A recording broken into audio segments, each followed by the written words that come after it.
এই হচ্ছে first look সেই এলন মাস্ক। হচ্ছে এই ইকো পার্ক যাওয়ার রাস্তা, অর্থাৎ আমি কিন্তু নামলাম গেট নাম্বার 4।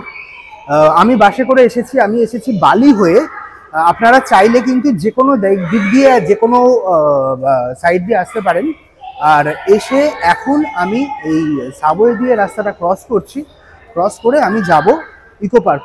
মেন যেটা আজকে দেখতে এসেছি সেটা হচ্ছে যে সোলার ডোম, বা বলা ভালো রিনিউয়েবল এনার্জি ডোম, যেটা ভারতবর্ষে প্রথম, এবং এটা কিন্তু আমাদের গর্বের শহর কলকাতাতেই। চলুন যাওয়া যাক। তো এই হচ্ছে টিকিট কাউন্টার, এটা হচ্ছে ইকো পার্কের এন্ট্রান্স টিকিট কাউন্টার। মানে ইকো পার্কে আপনি ঢুকে গেলেন মাত্র 30 টাকার বিনিময়ে এরকম টিকিট দেবে আপনাকে। সেই টিকিটটা এখানে ভেরিফিকেশন করে নেবে, এবং সেই টিকিটটা ভেরিফাইড হয়ে গেলে আপনি ভেতরে যেতে পারবেন। এখানে যেটা সুবিধে সেটা হচ্ছে এই টিকিটের মাধ্যমে আপনি সারা ইকো পার্কটা ঘুরতে পারবেন। এটা কিন্তু অনেক বড় প্রেমিসেস, তো সেটা কিন্তু একটা প্লাস পয়েন্ট। অবশেষে চলে এলাম সোলার ডোমের সামনে। এখন সোলার ডোমে ঢুকবো। এই সোলার ডোম হচ্ছে ভারতবর্ষের প্রথম রিনিউয়েবল এনার্জি সেন্টার বা energy museum, renewable energy museum, এবং ভবিষ্যতের পৃথিবী কেমন হতে চলেছে তারই একটা মোটামুটি রেপ্লিকা বলা যেতে পারে। আচ্ছা, তার আগে কয়েকটা জিনিস একটু বলে দিই। এই হচ্ছে সোলার ডোমের এন্ট্রান্স। প্রায় 2000টা সোলার প্যানেল আছে এখানে। কিছু আছে 150 WP ওয়াট প্যানেল, অ্যান্ড কিছু আছে 260 WP ওয়াট প্যানেল।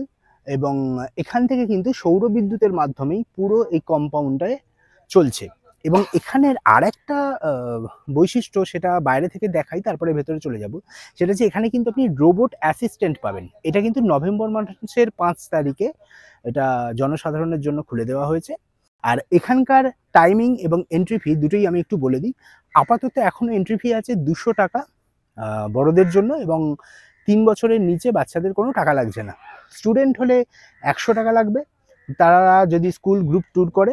এছাড়া 3 বছরের ঊর্ধ্বে প্রত্যেকের জন্য 200 টাকা করে টিকিট। আর রোবট যদি আপনি নেন, রোবট অ্যাসিস্ট্যান্ট হিসাবে যদি আপনি রোবটকে নেন আপনার অ্যাসিস্ট্যান্ট হিসাবে, বা দেখতে চান যদি যে রোবট কীভাবে কাজ করছে, তাহলে সেক্ষেত্রে আপনার পড়বে 300 টাকা। অর্থাৎ 200 টাকা এখানকার এন্ট্রি ফি, আর 100 টাকা রোবট। চলুন আমি এবার ভেতরে যাই, ভেতরে গিয়ে আমি দেখি এবং দেখাই। ট্যুর শুরু করুন। নমস্কার, আমি কিউরিও, সোলার ডোম মিউজিয়ামের আপনার গাইড। আমাকে নির্দ্বিধায় যে কোনো কিছু জিজ্ঞেস করুন। দুটো অপশন আছে এখানে, একটা হচ্ছে আপনার কোশ্চেন করা, আর একটা হচ্ছে নেভিগেশন। তো প্রথমে নেভিগেশন করলেন আপনি, এখানে দেখুন নাম্বারিং করা আছে 1 2 3টে এখানে এক্সিকিউটিভ করবে। তো প্রথমে নাম্বার 1, দেন 2 শুরু করলে সাইডে শুনলে এই হোয়াইট লাইন বরাবর এগোবে সামনে। আচ্ছা, ঠিক আছে। আর যদি আপনার কোশ্চেন থাকে তখন আপনি কোশ্চেনে প্রেস করে মাইক আসবে। আচ্ছা, মাইক প্রেস করে রেখে আপনাকে কোশ্চেন করতে হবে। ওকে। এখানে স্টপ করবো কি করে? স্টপ হবে না যতক্ষণ না ওই নেক্সট আপনি চিপগুলো দেওয়া আছে এইখানে গিয়ে স্টপ হবে, তাই তো? আচ্ছা, তো দেখুন এই হচ্ছে সেই রোবট। আমি রোবটকে গাইড হিসাবে নিয়েছি, কারণ ভবিষ্যতের এক ঝলক জন্য প্রথম চেহারা প্রদর্শনীতে আপনাকে স্বাগতম। পরিবেশ বান্ধব ভ্রমণের জন্য ডিজাইন করা একটি বৈদ্যুতিন গাড়ি আবিষ্কার করুন এবং রোবোটিক্সের ভবিষ্যতের প্রতিনিধিত্বকারী একটি হিউম্যানয়েড রোবট। উভয় এবং উন্নত প্রযুক্তিগত ভবিষ্যৎ প্রদর্শন করে।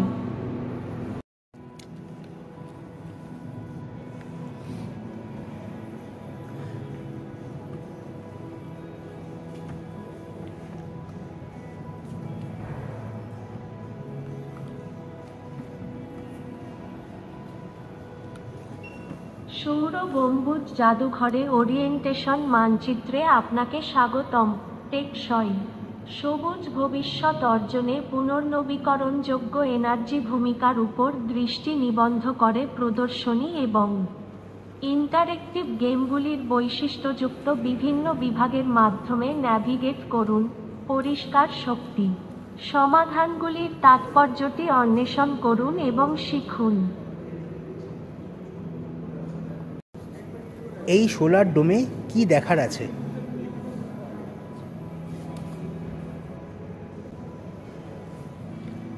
এই সোলার ডোমেটি বহুসংখ্যক সোলার প্রযুক্তি এবং ইনোভেশন শোকেস স্থাপিত।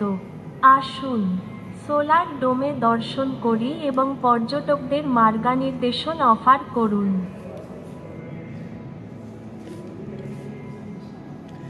ভবিষ্যতের পৃথিবী কি এআই বেসড?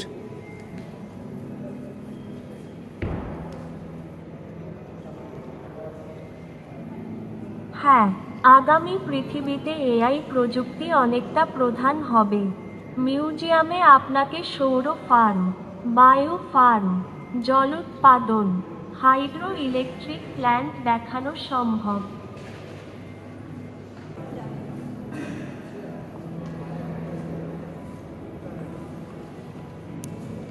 তাহলে লাইনটা ছেড়ে দেবেন দাদা। হ্যাঁ, এইটা দিয়ে যাবে ও। চলো চলো চলো চলো।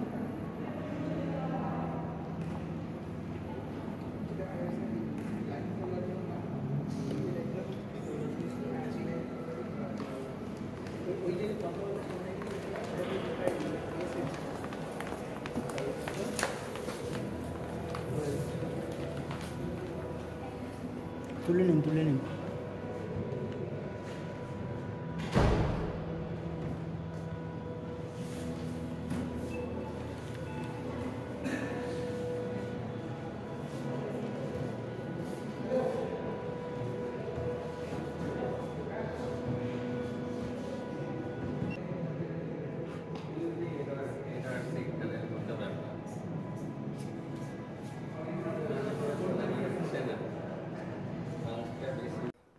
তো এই হচ্ছে সেই রোবট যাকে আমি নিয়েছিলাম অ্যাজ অ্যান অ্যাসিস্ট্যান্ট।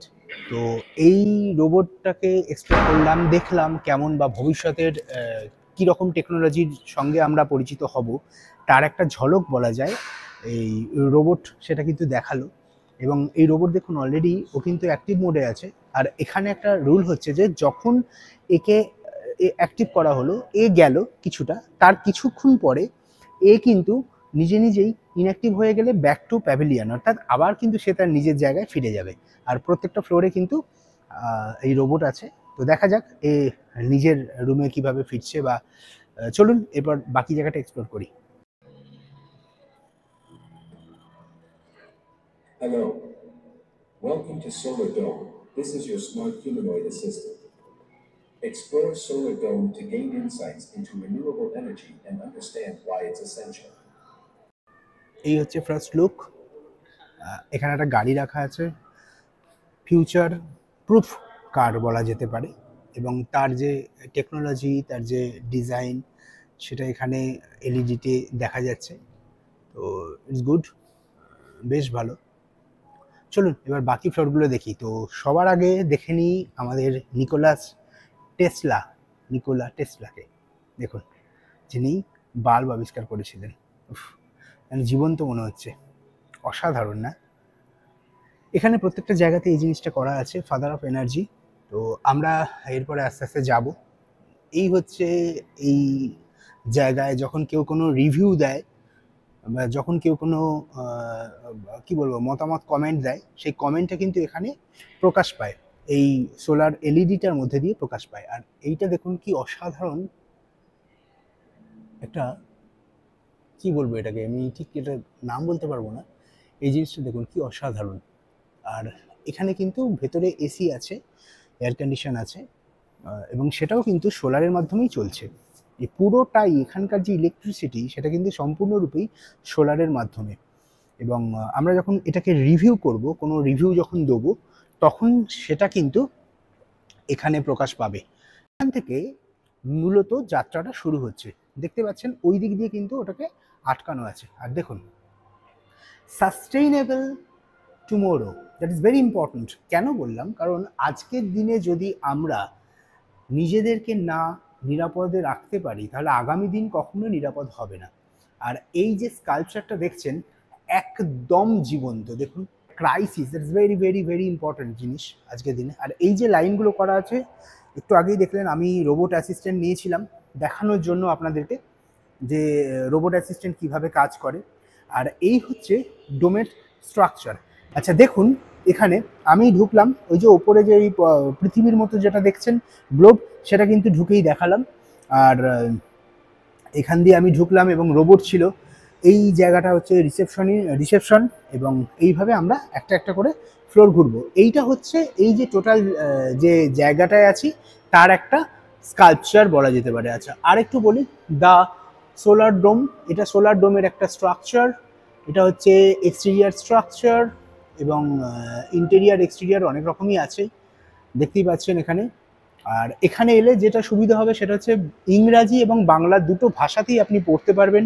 অতএব আপনি যদি বাংলা মিডিয়ামের স্টুডেন্ট হন আপনার সমস্যা নেই, যদি ইংরাজি মিডিয়ামের স্টুডেন্ট হন আপনার সমস্যা নেই, আপনি যে কোনো ভাষায় পড়তে পারবেন। এবং আজকের দিনে চাইলে কিন্তু আপনারা ট্রান্সলেটও করে নিতে পারেন, সেই সুবিধাটাও কিন্তু আপনাদের রয়েছে। আর এই হচ্ছে সোলার ডোমের এন্ট্রান্স, আমরা এইভাবে ঢুকলাম।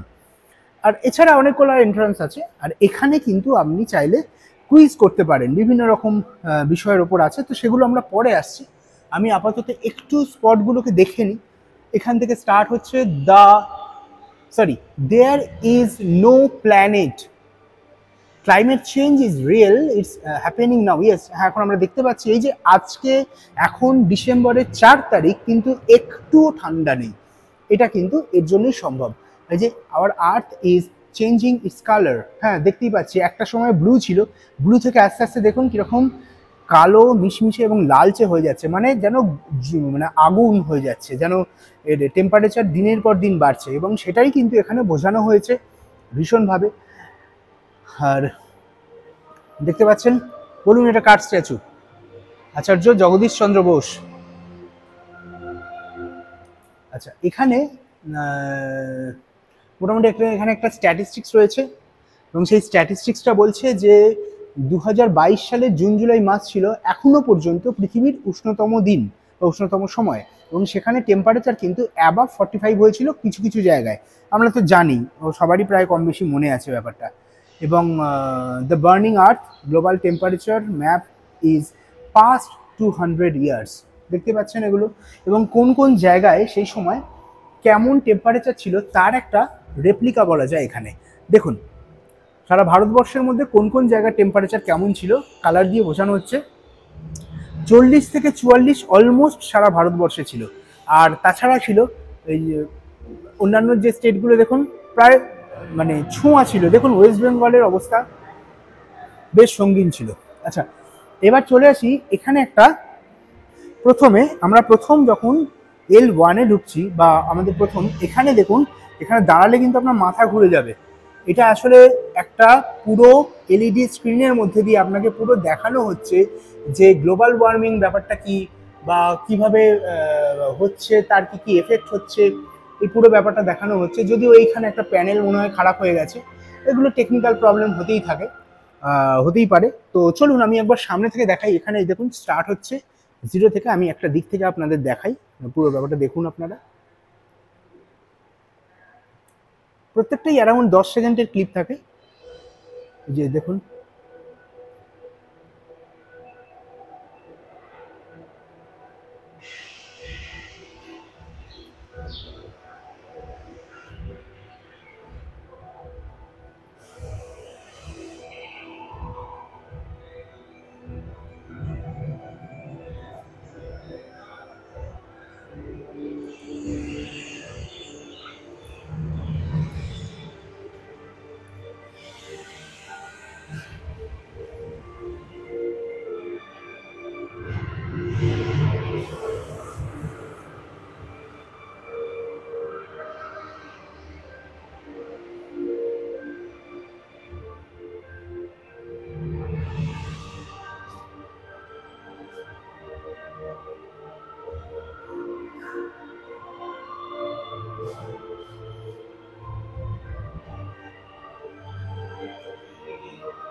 যতই ভেতরে যাচ্ছি ততই সত্যি বলতে কি ভয় লাগছে।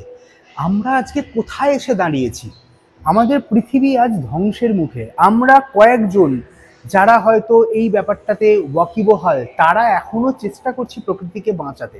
প্রকৃতিকে বাঁচানো মানে কিন্তু শুধুমাত্র প্লাস্টিক ব্যবহার করা বন্ধ করা নয়, এছাড়া আরো অনেক কিছু আছে। আমাদেরকে রক্ষা করতে হবে আমাদের প্রাণীকুলকে, আমাদের উদ্ভিদকে বাঁচাতে হবে, অর্থাৎ গাছপালা বাঁচাতে হবে। এটা কিন্তু করতেই হবে, না হলে আমরা আর বাঁচবো না বেশি দিন। তার বিভিন্ন রকম এখানে ডিপার্টমেন্ট আছে, আপনারা একটু বাদেই সেটা দেখবেন কেন বললাম। তবে তার আগে আমি আমার আরেকটা অভিজ্ঞতা শেয়ার করি। এই হচ্ছে ওয়ার্ল্ডের সব সিটিগুলো প্রচণ্ড পরিমাণে পলিউটেড বা এয়ার পলিউশন যেখানে হাই সব থেকে বেশি, তার মধ্যে কিন্তু দেখুন ভালো করে আমাদের দিল্লি আছে ভারতবর্ষের, এছাড়া দেখুন পাকিস্তান আছে, চায়না আছে, ইরাক আছে, এবং আগামী দিনে কিন্তু কলকাতাও এই জায়গায় স্থান পাবে যদি এভাবে চলে। কারণ কলকাতাও আর খুব ভালো অবস্থায় নেই, শুধু কলকাতা নয়, শহরতলির অবস্থাও খারাপ। এটা বলার উদ্দেশ্য হচ্ছে যে আমরাই একমাত্র আমাদের পৃথিবীকে বাঁচাতে পারি, আর কেউ পারে না। তো চলুন আমরা আর কথা না বলে এবার বাকিগুলো দেখে নিই। এরপর চলে এলাম আর একটা খুব ক্রুশিয়াল জায়গায়।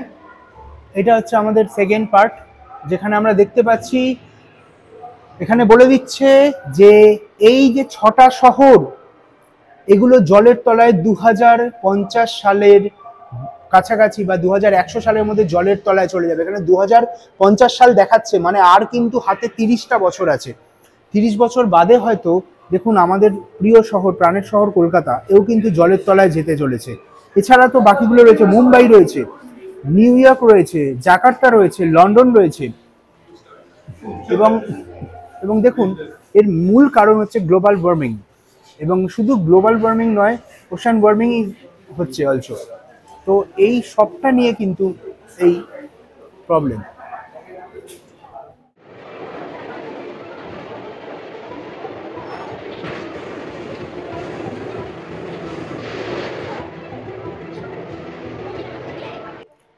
এখানে L0 থেকে L6 পর্যন্ত যতগুলো লেয়ার আছে, প্রত্যেকটা লেয়ারে কিন্তু এরকম একটা এলইডি, মানে কি বলবো, এরকম একটা এলইডি ক্যানোপি ওয়াক বলতে পারেন, এলইডি একটা এরকম গেটওয়ে রয়েছে, যেখান দিয়ে কিন্তু আপনি যখন হাঁটবেন বেশ ভালো লাগবে। শুধু ভালো লাগবে নয়, বেশ ভয় করবে। এই জায়গাটা দাঁড়িয়ে কিন্তু মাথাও ঘুরে যেতে পারে যদি আপনি দুদিকে তাকান। মানে এটা কাইন্ড অফ একটা 3D এফেক্ট করানোর একটা চেষ্টা করা হচ্ছে। এবং তারপরে দেখুন দ্য ড্রাউনিং আর্থ, অর্থাৎ পৃথিবী ডুবছে, তার একটা মানে কি বলবো, রেপ্লিকা বা ছবি যা বলবেন। আর এইটা হচ্ছে global sea level rise by 2100, অর্থাৎ 2100 সালের মধ্যে, 2100 সালের মধ্যে কীরকমভাবে সি লেভেলটা বাড়ছে সেটা কিন্তু এখানে একটা গ্লোবাল ইয়েতে দেখানো হয়েছে, ওয়ার্ল্ডে। আর এখানে একটা অদ্ভুত কথা লেখা আছে যে the drowning earth global sea level, এটা লেভেল হবে, level rise by the year 2100। এলটা মুছে গেছে কোনো কারণে। আর এই হচ্ছে সেই শহরগুলো, যে শহরগুলোর জলের তলায় নিমজ্জিত হয়ে যাবার বা ডুবে যাবার একটা সম্ভাবনা আছে। তার মধ্যে দেখুন অদ্ভুতভাবে আমাদের কলকাতা কিন্তু আছে, এবং কলকাতা শুধু আছে নয়, কলকাতা বেশ অনেকখানি জায়গা কিন্তু জলের তলায় ডুবছে, অর্থাৎ অনেকটা এলাকা কিন্তু কলকাতার এটা জলের তলায় ঢুকে যাওয়ার একটা চান্স আছে। মানে এটা কিন্তু বেশ বেশ ভয়ের। শুধু কলকাতা তো নয়, কলকাতা মানে কলকাতাও তার পার্শ্ববর্তী অঞ্চল, পোর্ট ব্লেয়ার রয়েছে, এছাড়া টুটিকোরিন রয়েছে, চেন্নাই, ভাইজাগ, ম্যাঙ্গালুরু, মর্মুগাঁও, মুম্বাই, ঠিক আছে, এই সমস্ত জায়গাগুলো রয়েছে, দেখতেই পাচ্ছেন এগুলো। এই পাশটা আরব সাগর, আর এ পাশটা বঙ্গোপসাগর, আর নিচটা ভারত মহাসাগর, আমরা তো এগুলো জানি। এবার চলে এলাম আর একটা খুব ভয়ঙ্কর জিনিস।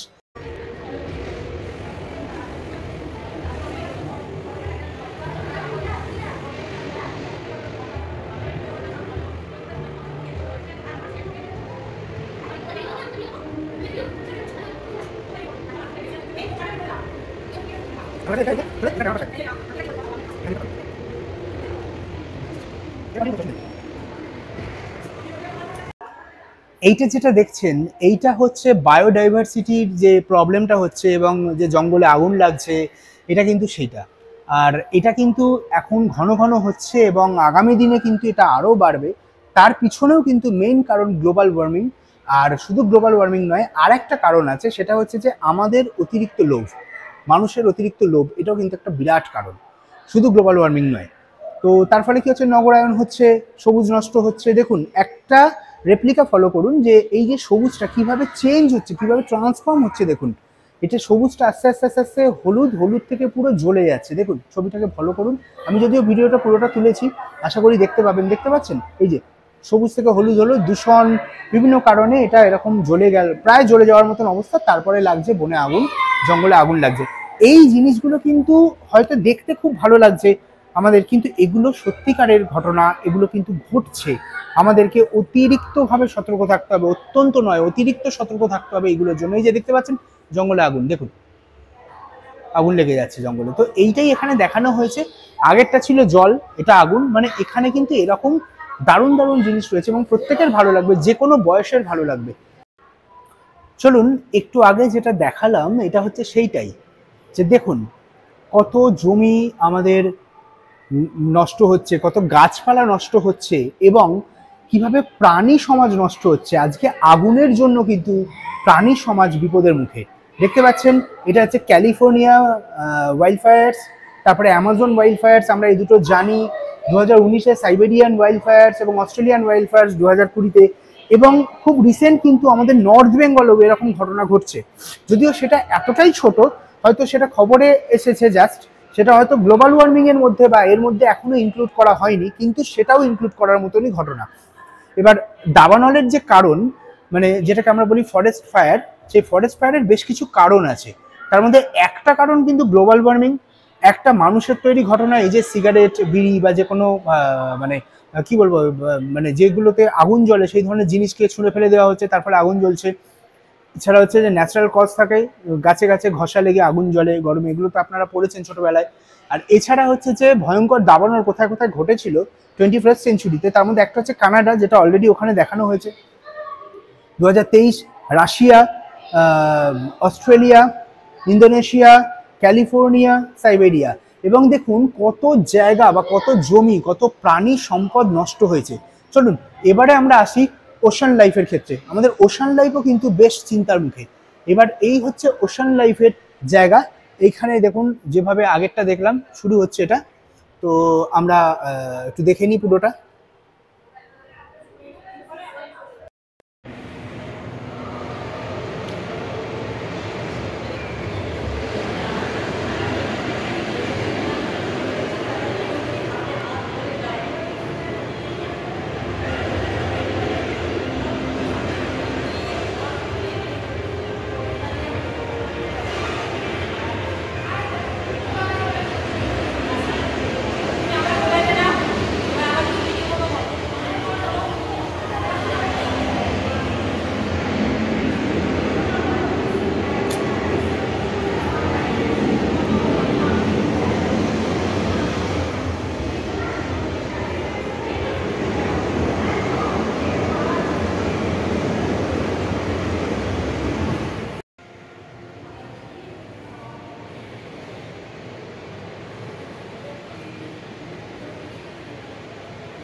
ঘূর্ণিঝড়, সাইক্লোন, সুপার সাইক্লোন, ফ্লাড, এরকম অসংখ্য মানে প্রাকৃতিক বিপর্যয়ের সম্মুখীন আমরা।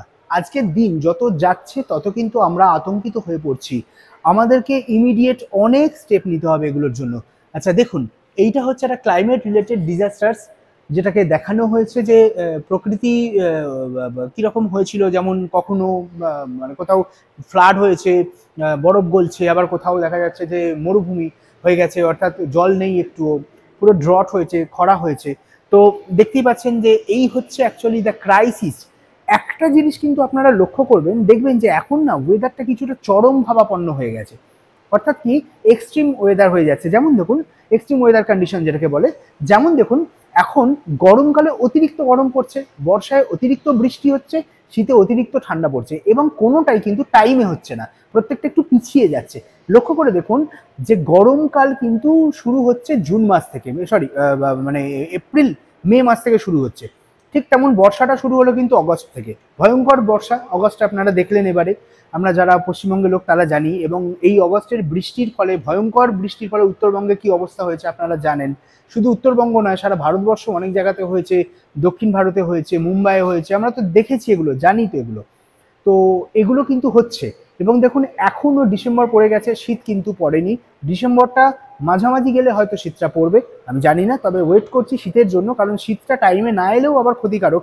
ওদিকে যদি শীত পিছিয়ে যায় তাহলে গরমটাও পিছিয়ে যাবে, এবং এইভাবে পিছোতে পিছোতে কিন্তু অলরেডি আমরা 2-3টে ঋতু হারিয়ে ফেলেছি।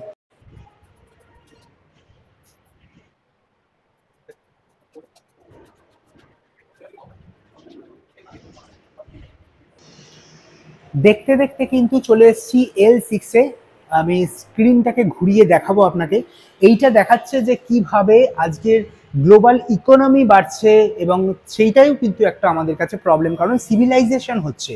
আগে যেমন চাষবাস হতো, আগে যেমন গ্রাম বাংলা ছিল, আগে যেমন মাঠঘাট ছিল, সেটা কমেছে। তার ফলে সেটাকে তুলে দিয়ে হয়েছে বস্তি বা বিভিন্ন রকম, দেখতেই পাচ্ছেন সিভিলাইজেশনের একটা ইম্প্যাক্ট রয়েছে, এবং আমরা এটাকেও তো অস্বীকার করতে পারি না।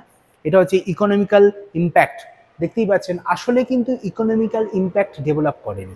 আসলে যেটা হয়েছে ইকোনমিক্যাল ইম্প্যাক্টটা কি বলবো, মানে কিছুটা কেন্দ্রীভূত হয়ে গেছে, মানে এটা কিন্তু পুরোপুরি ডেভেলপ করেনি। আচ্ছা, যেটা বলার জন্য এই যে আমি ভিডিওটা করছি সেটা হচ্ছে এখন আছি L06 বা লেভেল 06-এ। চলুন এরপর পরেরটায় যাব। পরেরটায় কি আছে দেখি। এখানে এলে কিন্তু আপনাকে কাউকে কোনো গাইড নিতে হবে না, এখানে পুরো গাইডটা করে দিচ্ছে। এই হচ্ছে যে আপাতত খুব ইম্পর্টেন্ট একটা সেকশন। আমরা এখানে ঢুকবো, ঢোকার আগে আমি জাস্ট ক্যামেরাটাকে ফ্লিপ করছি। দেখুন দেখে মনে হচ্ছে একদম অরিজিনাল একটা ছবি, একজন কৃষক এবং তার কন্যা, দেখে তাই মনে হচ্ছে, কোলে একটা ছাগলছানা। এবং এখানে সত্যি কথাটা খুব ইম্পর্টেন্ট, বলছে এখন অবস্থা ভয়াবহ, পৃথিবীকে বাঁচাতে আমাদেরকে সাহায্য করুন। সত্যি তাই। এখন মানে আমরা প্রত্যেকেই বুঝতে পারছি, এই যে দেখুন এই জায়গাটা, জানি না দেখাতে পারছি কিনা, হ্যাঁ দেখুন 1860 সালের যে পৃথিবী, তার রং কি ছিল, বরফ ছিল, ঠান্ডা ছিল, চারদিকটা দেখুন রংটা।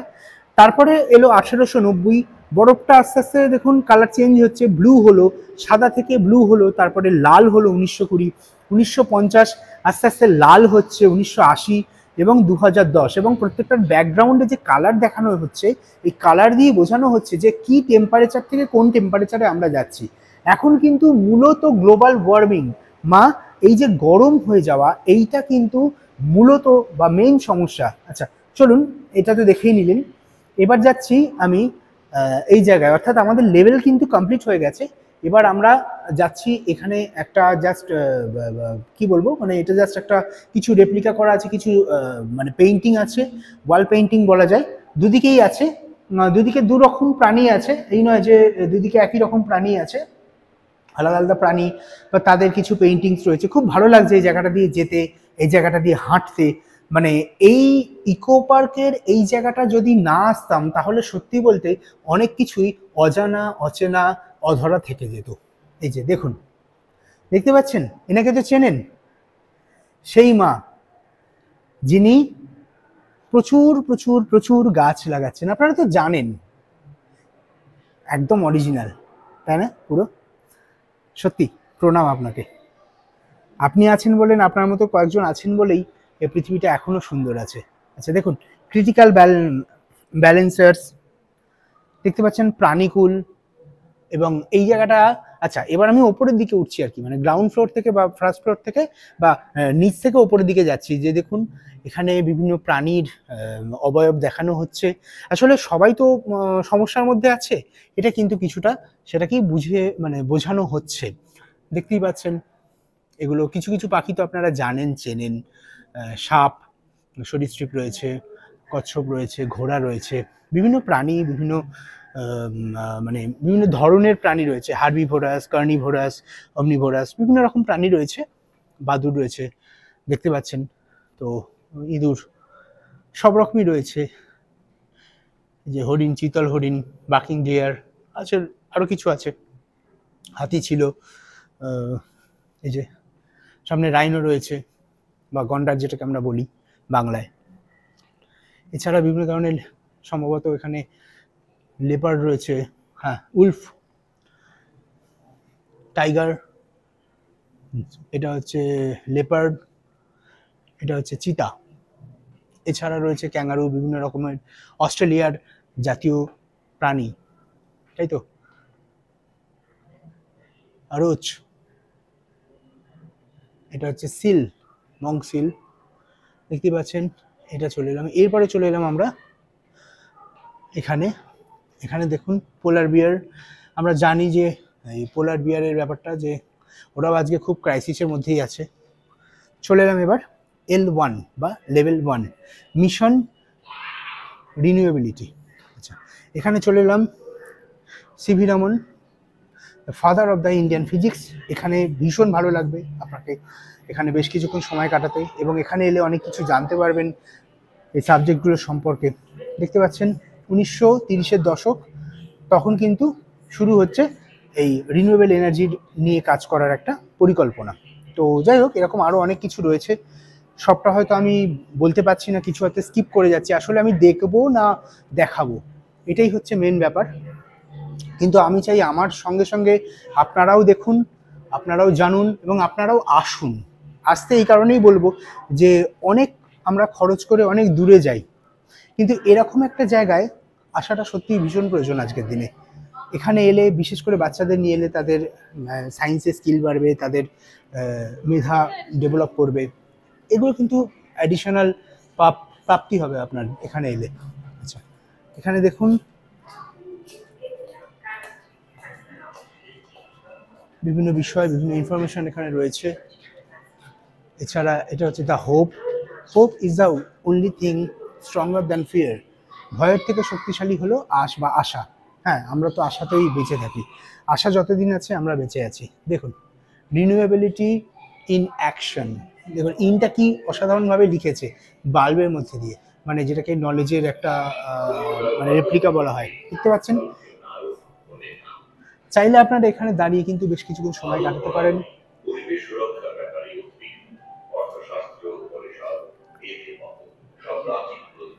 দেখতে পাচ্ছেন কার্বন এমিশন কতটা। এদিকে হচ্ছে এখানে কিছুক্ষণ আপনি বসতে পারেন, বসে সময় কাটাতে পারেন, এগুলো বসার জন্য খুব সুন্দর। এবং দেখুন এই জিনিসগুলো বেশ সুন্দর।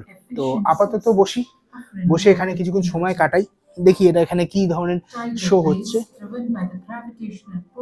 ওকে, চলো দেখি।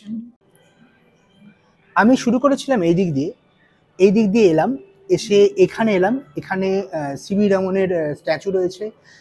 ইনি হচ্ছেন the father of physics, father of Indian physics actually. তো এইখানে এলাম, এই দিকটা আমি দেখে নিলাম। এইবার চলে যাচ্ছি এইটা দিয়ে বাকি ডিপার্টমেন্টগুলো দেখতে।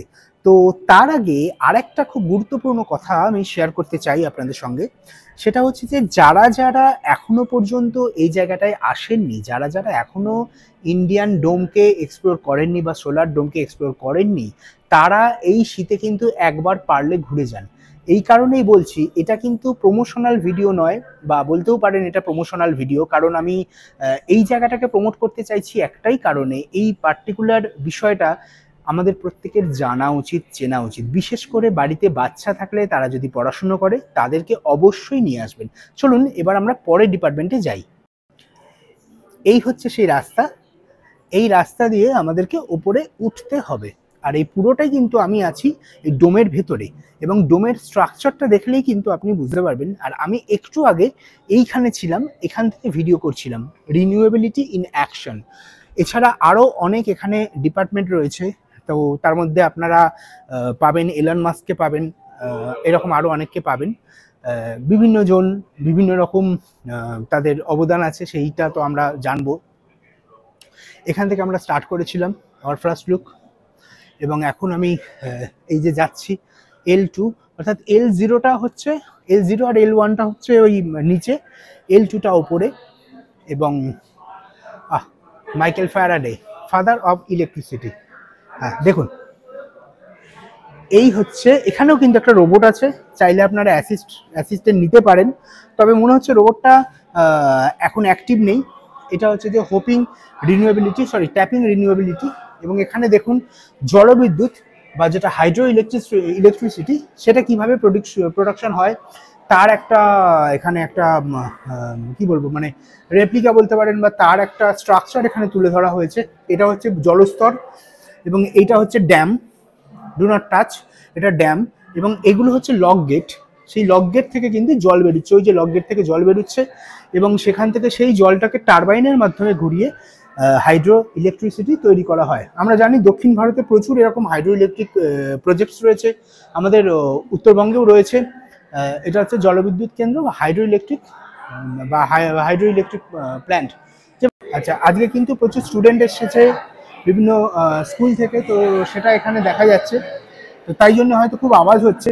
আমি দেখানোর চেষ্টা করছি। এইটা হচ্ছে যে কিছু মেকানিজম যেটা দেখানো হয়েছে। আচ্ছা, এখান থেকে এনার্জি প্রডিউস করা হচ্ছে, যে কতটা এনার্জি প্রডিউস করা যায় এটা সেরকমই। আচ্ছা, ওয়েভ এনার্জি, হ্যাঁ এটা কিন্তু ফিউচার ওয়েভ এনার্জি।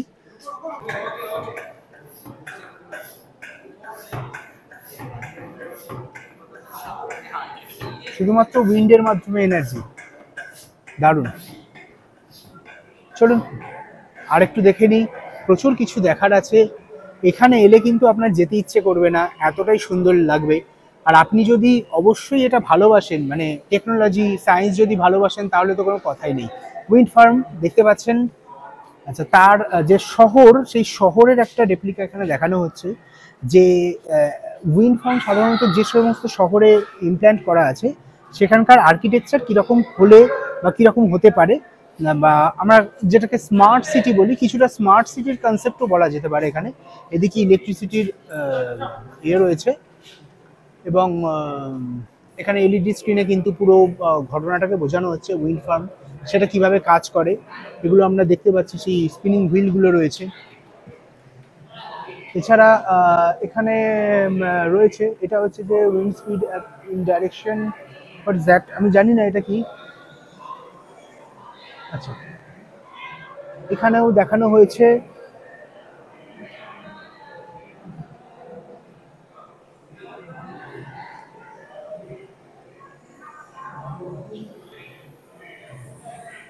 যে দেখুন ঘুরছে।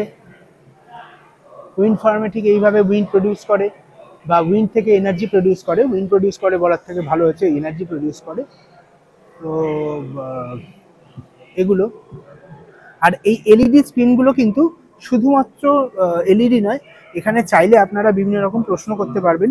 এগুলো কিন্তু স্ট্যাটিস্টিক্স দেখতে পারবেন, বা বিভিন্ন বিষয় নিয়ে রিসার্চ করতে পারবেন, পড়াশোনা করতে পারবেন। এই সবটাই কিন্তু পসিবল এখানে। আর এই যে দেখছেন যে উইন্ড এনার্জি, তার সে কিভাবে কাজ করে, বিভিন্ন রকম এখানে রয়েছে। সবটার নাম তো জানি না, নাম জানাও সম্ভব না। আর আমি প্রপার সায়েন্সের স্টুডেন্টও নই যে আমি জানবো, তো ক্ষমা করে দেবেন আশা করি। তবে আপনারা যারা, বা যে সমস্ত বাচ্চারা সায়েন্স নিয়ে পড়ছে, আমি বিশেষ করে 11-12 বা 9-8-9 থেকে আমি বলবো একবার অবশ্যই এখানে আসতে। আমি কয়েকজনকে বলবো, আমার কয়েকজন ছাত্রছাত্রীকে সাজেস্ট করব আসতে। এবং আমি আপনাদেরকেও বলছি, আপনাদের মধ্যে দিয়ে অনেককে বলছি, আপনারা পারলে একবার এসে ঘুরে যান। কোনো জায়গায় এইভাবে আসার জন্য জোর করি না, শুধুমাত্র দুটো জায়গায় করেছি। একটা হচ্ছে ইন্ডিয়ান মিউজিয়াম, আর একটা হচ্ছে এইটা, কারণ এই দুটো আমাদের ভীষণভাবে প্রয়োজন। চলুন এরপরে চলে যাই আমরা পরের ডিপার্টমেন্টে, দেখি কি আছে। আমি প্রায় পুরোটাই কভার করার চেষ্টা করছি, অতএব বুঝতেই পারছেন ভিডিও লম্বা হলেও ভিডিওটা খুব ইনফরমেটিভ হবে। আচ্ছা, সত্যেন্দ্রনাথ বোস আমাদের প্রণম্য, বেঙ্গল কেমিক্যালস, তাই তো? আমি যদি ভুল না বলি। আচ্ছা, জিওথার্মাল গ্যালারি। এখানে একটা ব্যাপার বলি, এখানে কিন্তু প্রত্যেকটা ডিপার্টমেন্টে যে এয়ার কন্ডিশন চলছে সেটা কিন্তু একই স্পিডে চলছে না, কোথাও গরম লাগছে কোথাও ঠান্ডা লাগছে। হয়তো সেটা এখনও সবকটা সেভাবে ইমপ্লিমেন্ট করা হয়নি। বা দেখুন, এটা জিও থার্মাল এনার্জি, এটা হচ্ছে আমাদের কোর অফ আর্থ দেখানো হচ্ছে।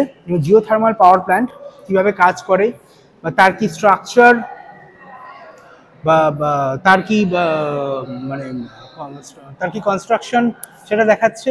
হিট অন ট্যাপ দেখতে পাচ্ছেন লেখাগুলো, জিও টারবাইন বা জিও থার্মাল টারবাইন, এটাকে জিও টারবাইনও কেউ কেউ বলে। আর এটা হচ্ছে যে Jio thermal global potential versus installed capacity. আজকে যেহেতু স্টুডেন্ট এসছে একটু আওয়াজ বেশি, বিভিন্ন জিনিস এখানে প্রস কনস রয়েছে, ফ্যাক্টস রয়েছে, এই সমস্তগুলো তো অবশ্যই দেখা উচিত, সময় নিয়ে দেখা উচিত। এবং এই যে লাইনটা দেখছেন, এই লাইনটা কিন্তু রোবটের লাইন। আর এখানে আমরা চলে এলাম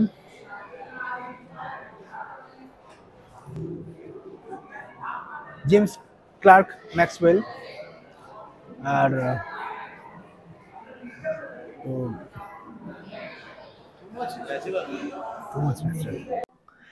এইখানে আমরা দেখতে পাবো যে আমি কীরকম কার্বন ডাই অক্সাইড কনজিউম করছি আমার কিছু অ্যাক্টিভিটি দিয়ে দেখাবো। এই একটা ডিপার্টমেন্ট আছে রিনিউয়েবল এনার্জির উপরই। তো এখানে আছেন আমাদের সবার অত্যন্ত কাছের ইকুয়াল টু এমসি স্কোয়ার, এই যে অ্যালবার্ট আইনস্টাইন। ঠিক আছে, চলুন। E equal to MC square, Albert Einstein, the father of modern physics, তাই তো? আমরা ছোটোবেলা থেকে এটা শুনে আসছি, পড়ে আসছি। আর এইগুলো কিন্তু বিভিন্ন রকম গেম এখানে খেলা যাবে, বিভিন্ন ধরনের এখানে প্রশ্ন আছে বা কুইজ টাইপের আছে, এগুলোতেও আপনারা সময় দিতে পারেন। আচ্ছা, আরেকটা খুব ইন্টারেস্টিং জিনিস দেখাই, সেটা হচ্ছে এইটা। এখানে কিন্তু সাইকেল চালালে এনার্জি প্রডিউস হবে, অর্থাৎ এখানে সাইকেল চালালে কিন্তু এখান থেকেও যে এনার্জি প্রডিউস হয়, রিনিউয়েবল এনার্জি মানে সমস্ত কিছু থেকেই যে একটা এনার্জি প্রোডাকশন হয়, সেটা কিন্তু এখানে বোঝানো হচ্ছে খুব সুন্দরভাবে। এবং প্র্যাকটিক্যালি কিন্তু সাইকেলটা অ্যাক্টিভ আছে এবং এটা কিন্তু যে কেউ চালাতে পারে। তবে এটা কিন্তু নর্মাল সাইকেলের থেকে কিন্তু বেশ হার্ড। এটা কিন্তু ওই জিমে যে ধরনের সাইকেল ইউজ করা হয় সেই ধরনের সাইকেল। আমরা যে সাইকেল চালিয়ে অভ্যস্ত, যেগুলো আমরা ডেলি কমিউনিকেশনের জন্য করি, সেই ধরনের সাইকেল নয়। আচ্ছা, ঠিক আছে, এটা পরে দেখছি। তো এবার যাই পরের ডিপার্টমেন্টে। চলুন নেক্সট ডিপার্টমেন্টে যাওয়া যাক।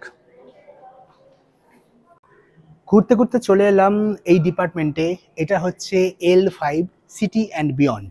তো এখানে দেখা যাচ্ছে আমাদের সবার খুব পছন্দের স্টিভ জবস, যাকে বলা হচ্ছে ফাদার অফ ডিজিটাল রেভলিউশন। আসলে ডিজিটাল রেভলিউশন এইটা নিয়ে একটা বিতর্ক আছে, যে অনেকের মতে কিন্তু স্টিভ জবস যেটা চেয়েছিলেন সেটাই ছিল ডিজিটাল রেভলিউশন। আবার কেউ কেউ বলে যে না, এটা আজ থেকে বহু বছর আগে, তারও আগে এটা গুগল স্টার্ট করেছিল। এটা নিয়ে অনেক বিতর্ক আছে।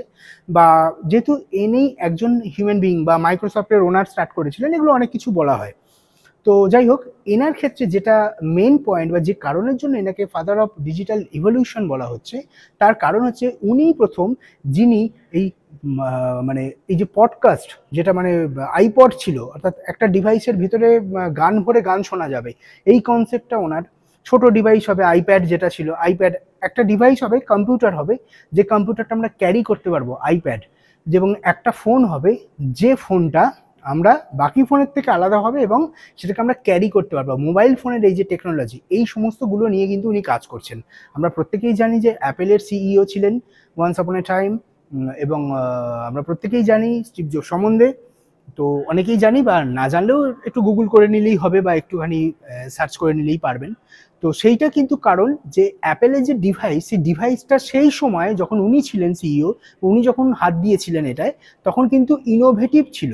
শুধু ইনোভেটিভ নয়, তখন এটা এতটাই মডার্ন ছিল যে সেটা আজকের দিনেও সেই টেকনোলজিটাই কিন্তু ব্যবহার করা হয়। আর এটা নিয়ে কিন্তু যারা অ্যাপেল ইউজার বা যারা অ্যাপেল লাভার, তারা প্রত্যেকে খুব হ্যাপি হবে। এবং যারা নন অ্যাপেল ইউজার, তারাও হ্যাপি হবেন, কারণ তারাও অনেকে প্ল্যান করে আছেন যে আগামী দিনে অ্যাপেল কিনবেন। বেশিরভাগই তাই করেন, সবাই কিন্তু নয় অবশ্যই। অনেকেই এখন অ্যান্ড্রয়েডও অনেক ভালো জায়গায় গেছে। অ্যাপেল কিন্তু শুধুমাত্র একটা ফোন নয় বা একটা ডিভাইস নয় বা একটা কোম্পানি নয়। আপনারা কি জানেন, অ্যাপেল তার কেরিয়ার শুরু করেছিল কিন্তু ইন্স্যুরেন্স পলিসি বেচে। মানে অ্যাপেল কোম্পানির প্রথম প্রোডাক্ট ছিল ইন্স্যুরেন্স পলিসি, এটা কিন্তু অনেকেই জানে না। তো এটা এই কারণেই আপনাকে বললাম যে সেই স্টিভ জবসের দূরদর্শিতার ফলে আজকের অ্যাপেল কোম্পানির ওই জায়গায় পৌঁছেছে। তো ডেফিনেটলি ক্রেডিট গোজ টু হিম।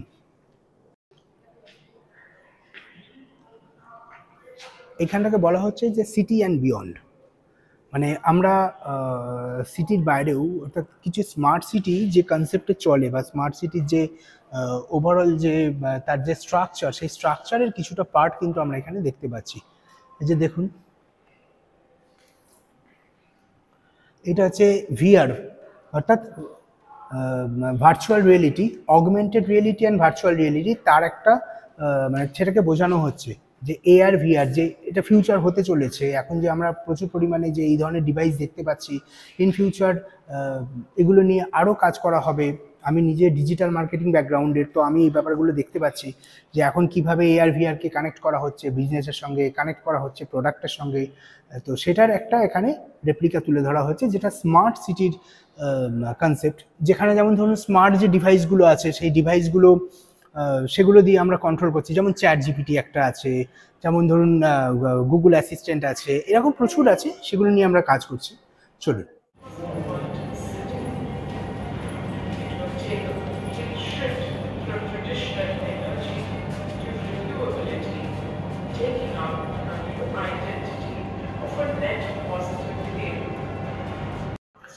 এটা হচ্ছে ভবিষ্যতে স্মার্ট সিটি, তার একটা রেপ্লিকা। ভবিষ্যতে স্মার্ট সিটি কিভাবে বা তারা কীরকম হতে পারে, তার কি স্ট্রাকচার হতে পারে, তার একটা রেপ্লিকা। এবং সেটা কলকাতার উপরই দেখানো হয়েছে। আমরা প্রত্যেকেই জানি Kolkata is becoming a smart city, এবং অনেক কিছু এখানে রয়েছে, যেমন আন্ডার ওয়াটার মেট্রো রয়েছে, এছাড়া আরও অনেক কিছু আছে। সমস্ত কারণের জন্য এটাকে স্মার্ট সিটি বলা হচ্ছে। এখানে প্রচুর টেকনোলজি ইউজ করা হচ্ছে, আরও ইউজ করা হবে ফিউচারে। এটা দেখুন, প্রায় সোলার ডোমের মাথায় চলে এসেছি। এখানে এলেই বুঝতে পারবেন যে আমরা কতটা উঁচুতে আছি, এবং এখান থেকে কিন্তু সোলার ডোমটা, এবং এখান দিয়ে হাঁটার সময় কিন্তু বেশ কয়েকবার মাথায় টোকা খেয়েছি, বুঝতেই পারছেন। আর এই যে এখানে বেশ সুন্দর অ্যাম্বিয়েন্স রয়েছে, ওপরে একটা খাবারের জায়গা রয়েছে এখানে, যা বুঝতে পারছি। তো দেখি, এখানে একটা ক্যাফে রয়েছে, ক্যাফেটেরিয়া রয়েছে, ওই যে এলন মাস্ক, ঠিক আছে, এলন মাস্ক আমাদের কি বলবো, যিনি স্পেসএক্সের মালিক, টুইটারের সিইও, সেই এলন মাস্ক, যার হাত ধরে কিন্তু আর্টিফিশিয়াল ইন্টেলিজেন্স এই জায়গায় এসছে। এবং বলা ভালো, যিনি এই চ্যাট জিপিটি বা ওপেন এআইয়ের এই যে কনসেপ্টটাকে, সেই কনসেপ্টটাকে চ্যানেলাইজ করেছেন। তো দেখতে পাচ্ছেন তার যে প্রজেক্ট স্পেসএক্স, এই জন্য একে বলা হচ্ছে ফাদার অফ টেকনোলজি। হ্যাঁ, এখনকার বলা যেতেই পারে ফাদার অফ টেকনোলজি। তবে শুধু এলন মাস্ক নয়, অনেকেই আছেন। আর এখানে এই অ্যাম্বিয়েন্সটা দেখুন, এখানেও কিন্তু রোবট চলার ব্যবস্থা আছে। এখানে আছে এয়ারবর্ন উইন্ড টারবাইন, এবং আরও কিছু আছে, কনজিউমার ইনসাইট, বিভিন্ন জিনিস লেখা রয়েছে। আচ্ছা, এটা টেসলার রিলেটেড। এই যে টেসলার সাইকেল, টেসলার গাড়ি আছে, আমরা প্রত্যেকে জানি। এবং ফিউচার প্রুফ ডিজাইন উনি তৈরি করছেন, ফিউচার প্রুফ সব কিছু হবে। ফিউচারে সোলার স্টেশন চলে আসবে, বা চার্জিং স্টেশন চলে আসবে, এগুলো আসছে। এগুলোকে বলা হচ্ছে ফিউচার সিটি। অর্থাৎ হ্যাঁ, ফিউচার সিটি বলতে গিয়ে একটা কথা বলি, সেটা হচ্ছে যে এই ফিউচারে এখন আমরা ওয়াইফাই ইউজ করছি, খুব বেশি দেরি নেই আমরা লাইফাই ইউজ করব, LIFI। লাইফাই হচ্ছে, দেখবেন যে শহরে যে এলইডি লাইট থাকে, সেই এলইডি লাইট থেকে ইলেকট্রিসিটি যেটা বেরোয়, সেখান থেকেই কিন্তু এরপর অপটিক্যাল ফাইবারের মাধ্যমে ইন্টারনেট প্রডিউস করা হবে, এবং আপনি কিন্তু সেটা ইউজ করতে পারবেন। এখানে রোবট রয়েছে, আমি জানি না রোবটটা অ্যাক্টিভ না ইনঅ্যাক্টিভ। সো আমি দেখি, হায় না, এটা ইনঅ্যাক্টিভ আছে। আর এটা হচ্ছে ফিউচারিস্টিক কার, ফিউচারিস্টিক কারের কোনো মডেল। জানি না এটা কোথায় চলার জন্য তৈরি হচ্ছে বা কোথায় এটাকে চালানো হবে। ফিউচারিস্টিক কারের একটা কনসেপ্ট, কিন্তু এটা দেখে মনে হচ্ছে যে একজনই চালাতে পারবে। হোয়াট এভার, যাই হোক, বিষয়টা বেশ ভালো লাগলো। আর আরেকটা জিনিস এখানে দেখিয়ে দিই, সেটা হচ্ছে যে আপনারা চাইলে এখান থেকে কিন্তু বেশ কিছু প্রোডাক্ট কিনে নিতে পারেন। এখানে কিন্তু ইলেকট্রনিক বিভিন্ন গ্যাজেটস রয়েছে, লাইটস রয়েছে, বিভিন্ন ধরনের স্পিকার রয়েছে। এখানে স্পিকারগুলো কিন্তু আপনি কথা বললে বিভিন্ন ভয়েসটাকে তারা চেঞ্জ করে দেবে এবং সেটা কিন্তু বেশ ইনোভেটিভ লাগবে। আর এখানে কিছু রেপ্লিকা রয়েছে, আমাদের যে 7 ওয়ান্ডার্স, সেই 7 ওয়ান্ডার্সের রেপ্লিকাগুলো রয়েছে এখানে। আর বিভিন্ন রকম লাইটস রয়েছে, প্রবাবলি এগুলো কোনো speaker, if I am not wrong, হ্যাঁ এটা স্পিকার, এগুলো সব স্পিকার। দেখতে পাচ্ছেন এই যে মডেলগুলো দেখুন, সমস্ত স্পিকার রয়েছে, আর লাইটস রয়েছে, সোলার লাইটস এগুলো সব। আর সোলার প্যানেল রয়েছে, আমি জানি না এটা সেলেবেল কিনা, মানে এটা বিক্রি হবে কি না জানি না, এটা কি জানি না। সোলার লাইটস রয়েছে, এটা মনে হয় বিক্রি হবে, ছোটো ছোটো প্যানেলগুলো। তো এরকম অনেক কিছু রয়েছে এখানে। হেডফোনস রয়েছে, ঘড়ি রয়েছে, এগুলো কিছু জেনারেল প্রোডাক্ট রয়েছে। যে বোর্ড দেখছেন জেনারেল প্রোডাক্ট রয়েছে। তো ট্রাইপডস রয়েছে, মানে এটা এই দিকটা মোটামুটি আমাদের চেনা। এইটা হয়তো সোলারের রিলেটেড নয় বা এটা এখানকার রিলেটেড নয়, কিন্তু যারা ভিডিওগ্রাফি করবে বা যারা একটু ভালো কোয়ালিটির জিনিস খুঁজছে এখানে পেলেও পেতে পারেন। আচ্ছা চলুন, এরপরে চলে যাই আমরা এই ডিপার্টমেন্টের শেষ জায়গায়, এটা সাস্টেইনেবল ফিউচার। এটা কিন্তু আমাদেরকে খুব ভালো করে বুঝতে হবে যে আমরা এই সাস্টেইনেবল ফিউচার কীভাবে আমরা এটাকে ডেভেলপ করব বা কীভাবে চলবো। আপনারা একটু পজ করে পুরোটা একটু দেখে নিতে পারেন এখানে কি কি পয়েন্টস রয়েছে এবং কিভাবে আমরা আমাদেরকে কেরিয়ার বা আমাদের বাচ্চাদেরকে কিভাবে আমরা তৈরি করব। এবং বেশ ভালো, বেশ সুন্দর আমরা দেখে নিলাম, যদিও কিন্তু কমপ্লিট করিনি এখনও। এখান থেকে হয়তো বেরিয়ে যাওয়া যাবে, কিন্তু আমি এক্ষুনি বেরোতে চাইছি না, আমি আরেকটু ওপরটা এক্সপ্লোর করতে চাইছি। তবু একবার দেখে নিই। এখানে বেশ ঠান্ডা এখানটার এয়ার কন্ডিশনটা। এগুলো লিফট রয়েছে, আপনি চাইলে লিফট ইউজ করে নামতে পারেন, সেই অপশন রয়েছে। এটা দেখিয়ে দিলাম আপনাকে। এটা হচ্ছে একদম ওপরে টপ ফ্লোরে লিফট পাবেন, গ্রাউন্ড ফ্লোর রয়েছে। তো এখানে কিন্তু নামার জন্য কোনো সিঁড়ি নেই, এখানে পুরোটাই এরকম স্লোপ করা আছে, সার্কুলার স্পাইরাল স্লোপ করা আছে। এই স্পাইরাল স্লোপ দিয়ে কিন্তু আপনার নামতে ভালোই লাগবে। এগুলো কিন্তু কোনো সিঁড়ি নয়, এগুলো কিন্তু নর্মাল প্লেন, এগুলো জাস্ট ওই ডিজাইন। এবার চলুন আমরা এখান থেকে বেরিয়ে যেতে পারি। যদি আপনার পা ব্যথা হয়ে গিয়ে থাকে তাহলে কিছুক্ষণের জন্য বসে রেস্ট করুন এখানে। এই যে আমি যেমন বসলাম, বসে কাটান, সময় কাটান, জায়গাটা ভালো লাগবে। এই ঘরটাতে বেশ ইকো হতেই পারে, কারণ এখানে কোনো লোকজন নেই, জিনিসপত্রগুলো সেভাবে রাখা আছে, সেই জন্য ইকো হচ্ছে। এই সেই ফিউচারিস্টিক কার, রোবটটা এখন ইনঅ্যাক্টিভ আছে। আর এই ওপর থেকে সোলার ডোম, আমার ওদিকে যাওয়াটা ঠিক হবে না, তবু আমি এখান থেকে দেখানোর চেষ্টা করছি। এই যে দেখুন, আমরা অনেকটা ওপরে আছি, ওই যে নিচ থেকে হালকা হালকা দেখা যাচ্ছে, দেখেই বুঝতে পারছেন আশা করি। এটাই সেই ব্যাপার। আর এদিকে বোধহয় আর কিছু নেই, আমি যতদূর মনে হচ্ছে এদিকে আর কিছু নেই, তবু একবার দেখি। হ্যাঁ, এদিকে সেই রেস্টুরেন্টটা রয়েছে, এগুলো তো পুরোটাই স্পাইরাল শেপে আছে। রেস্টুরেন্টটা রয়েছে পুরো, আমি ওদিক দিয়ে ঢুকলাম, এদিক দিয়ে বেরোলাম। তো চাইলে এদিক দিয়েও যাওয়া যেতে পারে, এদিক দিয়েও বেরোতে পারি। আচ্ছা, এখানকার খাবার কি প্রাইস আছে একবার দেখিয়ে দিই, একটু জেনে নিই। এক্সকিউজ মি, মেনু কার্ডটা একটু দেখানো। হ্যাঁ, একটা ছবি তুলছি মেনু কার্ডের। হ্যাঁ, আচ্ছা, এই হচ্ছে এখানকার এই মেনু কার্ড। আপনারা যদি এখানে এসে খাওয়া দাওয়া করতে চান, এই হচ্ছে তার ফিজ বা তার প্রাইস। দেখুন, আশা করি বুঝতে পারছেন। তো থ্যাংক ইউ। আর আমি এখান থেকে স্টার্ট করেছিলাম। এখানের আরও 2-3টে জিনিস আমার দেখার দরকার ছিল, তো দেখা হয়নি, আমি আবার সেই জন্য ঘুরে এখানেই এলাম। একটু ওভার প্রাইসড খাবারগুলো যেটা আমি দেখালাম, ঠিক আছে, কিছু কিছু ক্ষেত্রে এটা হয়, মানে একটু ওভার প্রাইসড হতে পারে এইসব জায়গাতে। এটা হচ্ছে ফিউচার অফ টেকনোলজি, লাস্ট এটাই, বা ফিউচার সিটি। এরপরে আমরা বেরিয়ে যাব। তো দেখে নিন, এইটা হচ্ছে ফিউচার সিটির একটা মডেল ভেতরে। এবং আমরা এখানে ঢুকে, এখানে সার্কুলার জায়গাটায় যদি আমরা ঢুকি, তাহলে আমরা এরকম একটা মানে সার্কুলার একটা আমরা এলইডি বোর্ড পাবো, যেখানে ফিউচার সিটির যে মডেলটা দেখানো হচ্ছে সেই মডেলটা কিন্তু আমরা মোটামুটি বুঝতে পারবো। যেমন দেখুন, এখানে স্পেস শিপস দেখানো হয়েছে, ডোমস দেখানো হয়েছে, যেটা এখন অলরেডি আমরা এই ডোমসের মধ্যে আছি। এই আর্কিটেকচারটা কিন্তু এখানে তৈরি করার পিছনে বেশ কিছু কারণ আছে, সায়েন্টিফিক কারণ আছে। ধরুন 2000টা প্যানেল আছে, 2000টা প্যানেলকে যদি আপনি ফ্ল্যাট ওয়েতে করেন, তাহলে তো অনেকটা বেশি জায়গা নেবে।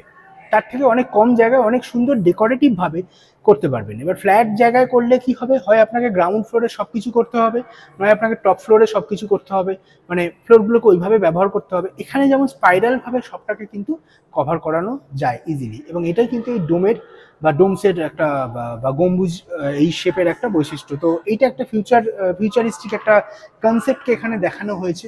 এখানটা আসি, দেখতে পাবেন স্মার্ট সিটির কনসেপ্ট, এবং এখানে দেখুন পুরো গ্রিনি স্মার্ট সিটির একটা কনসেপ্ট দেখতে পাচ্ছেন পুরো পিছনে। এবং এই যে জায়গাটা পুরোটাই এই যে ওপরে দেখছেন এই যে গ্লাস ব্রিজ রয়েছে, এই যে ওপরে মানুষ দাঁড়িয়ে আছে, বেশ জায়গাটা বেশ সুন্দর লাগছে দেখুন।